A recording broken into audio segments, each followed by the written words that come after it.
এই পৃথিবী একটি ধ্বংসযোগ্য পৃথিবী। পৃথিবীতে আসাটা যাদের কাছে অপরাধী মনে হয়েছে, এমন নবজাতক অবুঝ শিশুদের উপরে যারা ভয়াবহ অস্ত্র ব্যবহার করে নৃশংস হত্যা করতে পারে, তারা মানবরূপী দানব এবং জানোয়ারের শামিল বলে আমরা মনে করি। প্রিয় ভাইয়েরা আমার, পৃথিবীর ইতিহাসে কোন অত্যাচারী জালেম, কোন স্বৈরাচার অনন্তকাল টিকে থাকেনি।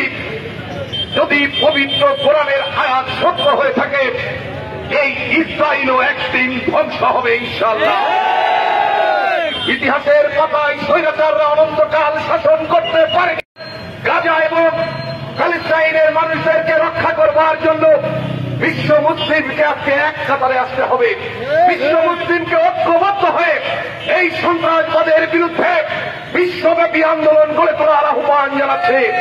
আপনারা জানেন, আজকে এই কর্মসূচির কারণে, আজকে ইসরায়েলের এই নারকীয় হত্যাকাণ্ডের কারণে বাংলাদেশ জাতীয়তাবাদী দলের মাননীয় ভারপ্রাপ্ত চেয়ারম্যান জনাব তারেক রহমানের নির্দেশে সারা বাংলাদেশের ক্যাম্পাসগুলোতে গতকাল ঈদ পুনর্মিলনী অনুষ্ঠান ছিল, সেটি আমরা বাতিল করেছি।